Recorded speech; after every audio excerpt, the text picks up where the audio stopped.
आजची राजकीय परिस्थिती अशी आहे की इथे कोणीही जनतेसाठी लढायला मरायला झुंजायला तयार नाही. का? कारण सत्तेतून पैसा आणि पैशातून सत्या ही नवी धोरणं या ठिकाणी लागू झालेली आहे. आणि मग जर सत्तेतून पैसा असेल आणि पैशातून सत्ता असेल तर तुमच्या आमच्या विकासाची ज्ञानगंगा विकास गंगा हे आमच्या घरापर्यंत कशी काय पोहोचेल याचा विचार आपण मतदान करताना केला पाहिजे. मग आपण काय विचार करतो? नेता म्हणजे कोण?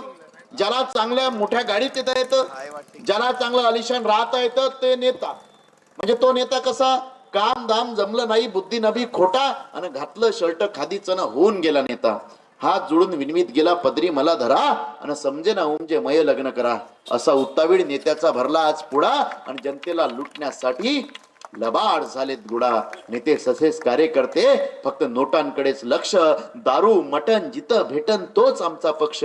शिवराय फुले शाहू आंबेडकरासह कुठे तत्व वक्ते धर्माच्या राजकारणात आता लोकशाही लोढून घेते. ह्याचे धर्माचं जातीचं राजकारण हे करून पाहत आहे. धर्माच्या जातीच्या नावानं तुम्हाला आम्हाला सांगून पाहत आहे. तर या ठिकाणी लक्षात घ्या, या ठिकाणी राष्ट्रसंत तुकडोजी महाराज म्हणतात की या भारतात बंधुभाव एक दिसू दे मतभेद नसू दे. तुम्ही आम्ही 18 पकड जातीचे लोक आहो, वेगवेगळ्या विभागात राहतो, वेगवेगळ्या वार्डात राहतो. पण ज्या वेळेस आपण एका ठिकाणी येतो तर छत्रपती शिवाजी महाराजांचे मावडे म्हणून येतो. मग शिवरायांच्या मावड्यांमध्ये कोण होते? तर तेली होते, माडी होते, साडी होते, कोष्टी होते, धनगर होते, आदिवासी होते, लिंगायत असेल, बौद्ध होते, महार होते, मातंग होते, ढोर होते, चांबार होते, कुंभार होते. 18 पगड जातीचे लोक मुसलमान देखील होते.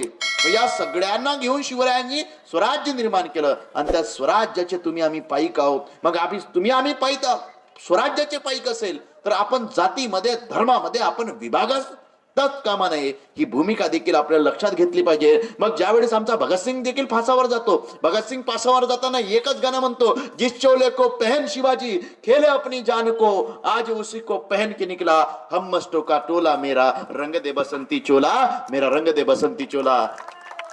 कारण भगतसिंगांना माहित होतं या देशामध्ये गोरे इंग्रज निघून जाईल, पण गोऱ्यांच्या हाती इंग्रज निघून गेल्याच्या नंतर काही काळ्यांच्या हाती सत्ता जाईल आणि आपलेच लोक इंग्रजासारखे वागायला लागतील. ही भूमिका भगतसिंगांना माहित होती. मग भगतसिंगांनी काय केलं? तर भगतसिंगांनी लक्षात आलं की या देशामध्ये आपल्याला इन्कलाब जिंदाबाद बोलायचं आहे, पण सोबत सोबत साम्राज्यवाद मुर्दाबाद देखील बोलायचं आहे. मग भगतसिंगांनी सांगितलं याच्यानंतर डॉक्टर बाबासाहेब आंबेडकरांची भूमिका होती, राजा राजाच्या पोटातून जन्माला येणार नाही, तर राजा आता बॅलेट बॉक्स मधून ईव्हीएम मधून जन्माला येईल. पण आपण काय पाहतो? ज्याच्याकडे पैसा आहे, ज्याच्याकडे संपत्ती आहे, ज्याच्याकडे धडधान्य आहे तोच आमदार खासदार होऊ शकतो.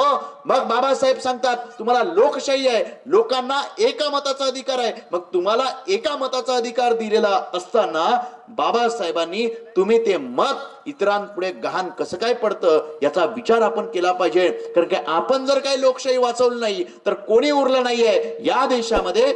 आपल्याला माहिती असलं पाहिजे की नगरसेवकाचे काम काय असते? तर वॉटर गटर मीटरचे प्रश्न सोडवणे, रस्त्याचे नाल्याचे प्रश्न सोडवले, तुमच्या महानगरपालिका चांगल्या करणे, तुमच्या महानगरपालिकेच्या शाळांमध्ये चांगले शिक्षक आणले, त्याच्यानंतर तुम्ही ज्या ठिकाणी राहतात त्याची कचऱ्याची व्यवस्था लावणे, हे सगळे काम नगरसेवकाचे असते. पण नगरसेवक फक्त आणि फक्त कुठून 10% मिळेल, कोणता रस्ता टाकता येईल, कोणत्या नालीत पैसे खाता येईल याचा विचार करताय भावांनो. याचा अर्थ काय आहे की आज ज्या आपण स्टेजवर आहोत ते पीपल्स रिपब्लिकन पार्टी, आपण जर काय विचार केला तर आरपीआय ची स्थापना डॉक्टर बाबासाहेब आंबेडकरांनी केली होती.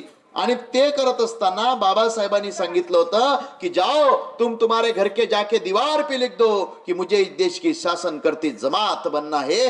हे डॉक्टर बाबासाहेब आंबेडकरांचं वाक्य होतं. शिवरायांनी सांगितलं होतं आता आपल्याला आपल्या सामान्य सरदारामधून एक राजपुत्र जन्माला आला पाहिजे.